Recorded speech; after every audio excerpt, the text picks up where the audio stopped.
হয়, যোৱা 18 তাৰিখে মেঘালয়ত আমাৰ অসমৰ 3জনকৈ জোৱানক গাড়ীৰ ভিতৰত আবদ্ধ কৰি জ্বলাই দিয়া হ'ল, হত্যা কৰা হ'ল। আজিলৈকে অসমৰ মাননীয় মুখ্যমন্ত্ৰী ডাঙৰীয়াই নীৰৱতা অৱলম্বন কৰিছে। আমি ইয়াৰ ৰহস্যৰ গোন্ধ পাইছোঁ। মেঘালয় চৰকাৰৰ ফালৰ পৰাও আমাক গঠনমূলক কোনো ধৰণৰ ব্যৱস্থা গ্ৰহণ কৰা আমি দেখিব নাপালোঁ, যাৰ কাৰণে আমি মুছলিম ছাত্ৰ সন্থা অসমৰ এক সজাতি দলে আজি গুৱাহাটী আৰক্ষী আয়ুক্ত মহোদয়ৰ জৰিয়তে মাননীয় মুখ্যমন্ত্ৰী অসম চৰকাৰ ডক্টৰ হিমন্ত বিশ্ব শৰ্মা ডাঙৰীয়াক দফীয়া এটা স্মাৰক পত্ৰ আৰু ঠিক একেটা স্মাৰক পত্ৰই আমি মাননীয় মুখ্যমন্ত্ৰী মেঘালয় চৰকাৰকো আমি প্ৰেৰণ কৰিছোঁ। আমি তাতে উল্লেখ কৰিছোঁ যে আমাৰ যিখিনি অসমৰ থলুৱা মানুহখিনিয়ে হওক বা অসমৰ লেবাৰ হওক বা আমাৰ টুৰিজিয়ামৰ মানুহখিনিয়ে হওক, মেঘালয়ত যাই বিভিন্ন সময়ত প্ৰতাৰিত হয় আৰু হত্যাৰ বলি হ'ব লগা হয়। এয়া সুৰক্ষিত হ'ব লাগে। তাৰ কাৰণে অসম চৰকাৰ আৰু মেঘালয় চৰকাৰৰ বন্ধুত্বপূৰ্ণ এটা সম্পৰ্ক আছে, যিহেতু অতি সোনকালে ইয়াৰ আচলতে শান্তিপূৰ্ণ এক বন্ধুত্বপূৰ্ণ গঢ়ি উঠাব লাগে। আৰু আমাৰ এই 3জন মানুহক হত্যা কৰা হ'ল, তাক CBIৰ জৰিয়তে তদন্ত কৰি কালপ্ৰিয়তক অতি সোনকালে 5 দিনৰ ভিতৰত আচলতে কৰায়ত্ব কৰিব লাগিব, এয়া দাবী আমি কৰিছোঁ। অন্যথাই যদি 5 দিনৰ ভিতৰত অসম চৰকাৰ আৰু মেঘালয় চৰকাৰে কোনো গঠনমূলক ব্যৱস্থা হাতত নলয়, আমি মুছলিম ছাত্ৰ সন্থা অসমে ইতিমধ্যে সিদ্ধান্ত লৈছোঁ 26 তাৰিখে দ্বিতীয় পৰ্যায়ৰ যিটো আমাৰ সাংসদীয় নিৰ্বাচন শেষ হ'ব, 27 তাৰিখৰ পৰা আমি কাৰ্যসূচী ঘোষণা কৰিছোঁ। যদি এইকেইদিনৰ ভিতৰত আমি ন্যায় নাপাওঁ, 27 তাৰিখে আমি যোৰাবাট আমি স্তব্ধ কৰি দিম, আমাৰ যাতায়াত ব্যৱস্থা বন্ধ কৰি দিম, আমি হাহিমত বন্ধ কৰিম, আমি গোৱালপাৰা আৰু মেঘালয়ৰ যিটো সংযোগী পথ তাতেও আমি বন্ধ কৰি দিম।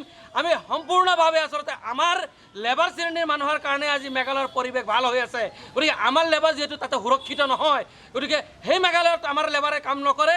যদি মেঘালয়ত আমাৰ অসমৰ লেবাৰে কাম নকৰে, তেতিয়াহ'লে মেঘালয়ৰ যিটো অৰ্থনৈতিক ব্যৱস্থা এইটো কিন্তু শেষ হৈ যাব।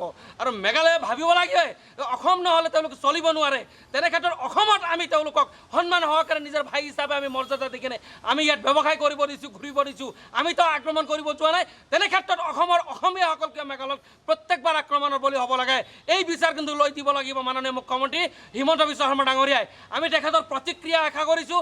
তেখেতৰ জৰিয়তে অতি সোনকালে আচলতে কেন্দ্ৰীয় চোৰাংচোৱা CBIৰ জৰিয়তে এটা তদন্ত কৰি আচলতে কাল্পিতসকলক গ্ৰেপ্তাৰ কৰি ফাঁচি দিব লাগে বুলি আমি দাবী উত্থাপন কৰিছোঁ। হয়, যোৱা 18 তাৰিখে মেঘালয়ত আমাৰ অসমৰ 3জনকৈ জোৱানক গাড়ীৰ ভিতৰত আবদ্ধ কৰি জ্বলাই দিয়া হ'ল, হত্যা কৰা হ'ল। আজিলৈকে অসমৰ মাননীয় মুখ্যমন্ত্ৰী ডাঙৰীয়াই নীৰৱতা অৱলম্বন কৰিছে। আমি ইয়াৰ ৰহস্যৰ গোন্ধ পাইছোঁ। মেঘালয় চৰকাৰৰ ফালৰ পৰাও আমাক গঠনমূলক কোনো ধৰণৰ ব্যৱস্থা গ্ৰহণ কৰা আমি দেখিব নাপালোঁ, যাৰ কাৰণে আমি মুছলিম ছাত্ৰ সন্থা অসমৰ এক সজাতি দলে আজি গুৱাহাটী আৰক্ষী আয়ুক্ত মহোদয়ৰ জৰিয়তে মাননীয় মুখ্যমন্ত্ৰী অসম চৰকাৰ ডক্টৰ হিমন্ত বিশ্ব শৰ্মা ডাঙৰীয়াক দফীয়া এটা স্মাৰক পত্ৰ আৰু ঠিক একেটা স্মাৰক পত্ৰই আমি মাননীয় মুখ্যমন্ত্ৰী মেঘালয় চৰকাৰকো আমি প্ৰেৰণ কৰিছোঁ। আমি তাতে উল্লেখ কৰিছোঁ যে আমাৰ যিখিনি অসমৰ থলুৱা মানুহখিনিয়ে হওক বা অসমৰ লেবাৰ হওক বা আমাৰ টুৰিজিয়ামৰ মানুহখিনিয়ে হওক, মেঘালয়ত যাই বিভিন্ন সময়ত প্ৰতাৰিত হয় আৰু হত্যাৰ বলি হ'ব লগা হয়। এয়া সুৰক্ষিত হ'ব লাগে।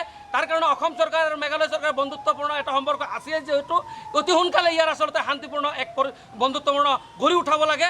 আৰু আমাৰ এই 3জন মানুহক হত্যা কৰা হ'ল, তাক CBIৰ জৰিয়তে তদন্ত কৰি কালপ্ৰিয়তক অতি সোনকালে 5 দিনৰ ভিতৰত আচলতে কৰায়ত্ব কৰিব লাগিব, এয়া দাবী আমি কৰিছোঁ।